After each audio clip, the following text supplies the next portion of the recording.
Charles Hoskinson fires back at attacks on Cardano, and huge revelations come out involving 3Commas API leaks. This is your Altcoin Buzz news.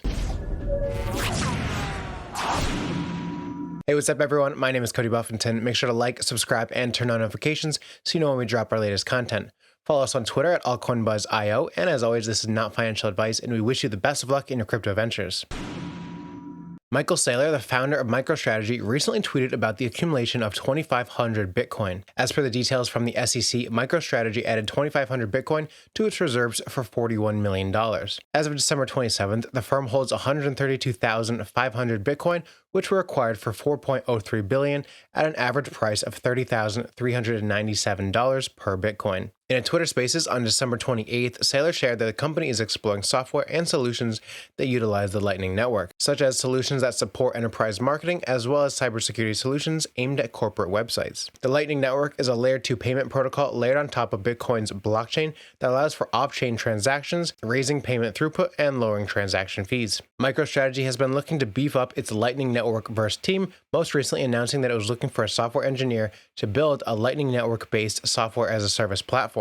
The company also wants to make it possible for any enterprise to spin up a Lightning infrastructure in an afternoon. Saylor made mention of his Lightning Wall cybersecurity idea, essentially a Bitcoin-based paywall that will protect websites from cybersecurity attacks by requiring visitors to put down a deposit in Satoshis. Saylor explained that users who want to access sensitive corporate websites would be required to deposit 100,000 Satoshis to guarantee safe passage, which will be returned instantly once the user has finished their visit.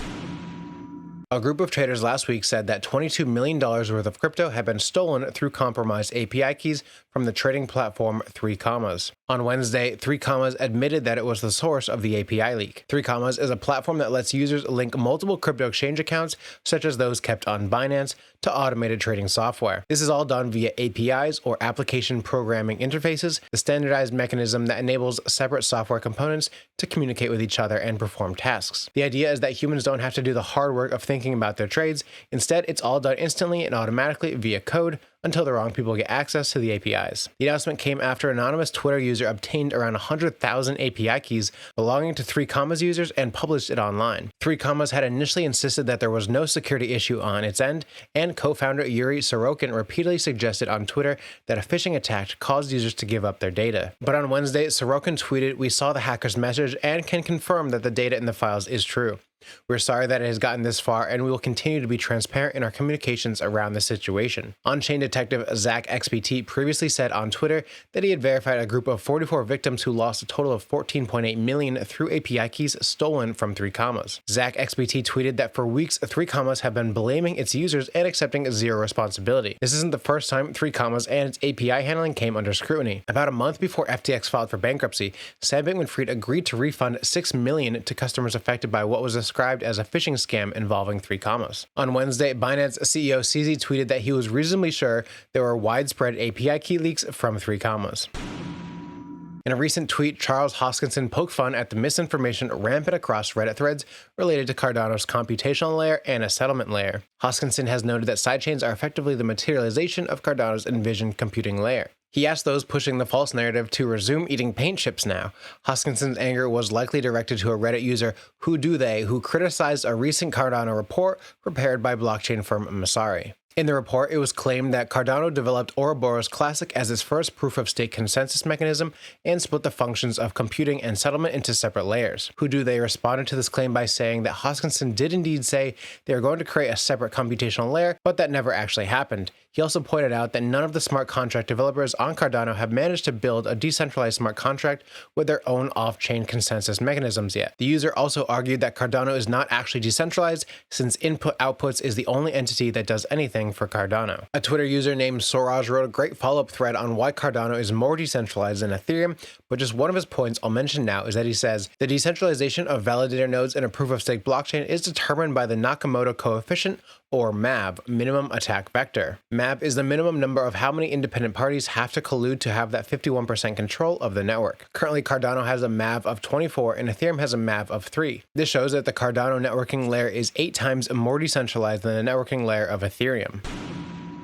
Debate has accelerated in recent days over the future prospects of Solana, a Layer 1 blockchain that competes with Ethereum. The chain grew rapidly and saw immense hype during the 2020 and 2021 bull market, particularly from venture capitalists. But the recent departure of major projects to other chains and a massive drop in total value locked on Solana chain has raised questions about its future prospects. The biggest factor looming over Solana is the fall of Sam Bankman-Fried, founder of FTX and hedge fund Alameda Research. Bankman-Fried was perhaps the single most prominent backer of Solana, and you can reasonably argue that the price appreciation of the SOL token and related assets from 2020 to 2021 was driven at least in part by Bankman-Fried's market interventions and advocacy. Those related projects, including the Serum decentralized exchange and the self-described DeFi brokerage Oxygen, are sometimes referred to as Sam coins. They've seen catastrophic declines in their own token price, and Serum was rendered defunct by the collapse of FTX, necessitating a community fork. This chaos has led to hints of something like a death spiral as developers and projects depart the struggling chain.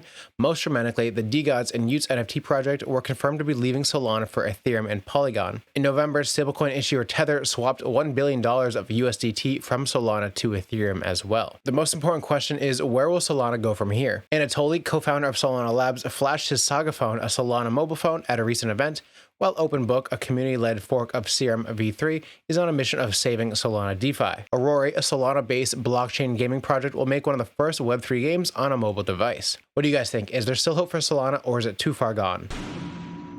Binance CEO CZ discusses his expectations for 2023 in a blog post titled "A Letter from Our CEO 2022, the Year of Resilience." Although not unusual, 2022 has been a difficult year for Binance and the cryptocurrency market. The industry has seen increased usage, regulatory frameworks, and Web3 innovations despite bear market difficulties. With greater advancements in the metaverse, NFTs, DeFi, GameFi, and other blockchain solutions, he anticipates a swift market recovery. The crisis and collapse of Terra, Celsius, Voyager, FTX, and other companies have largely defined 2022. CZ is still upbeat about developments, adoption, and regulatory frameworks that will be seen this year. Brands are expanding into the blockchain, cryptocurrency, NFT, and metaverse spaces, and he anticipates a rise in demand for these associated industries in 2023 when the global economy, stock markets, and cryptocurrency markets all rebound.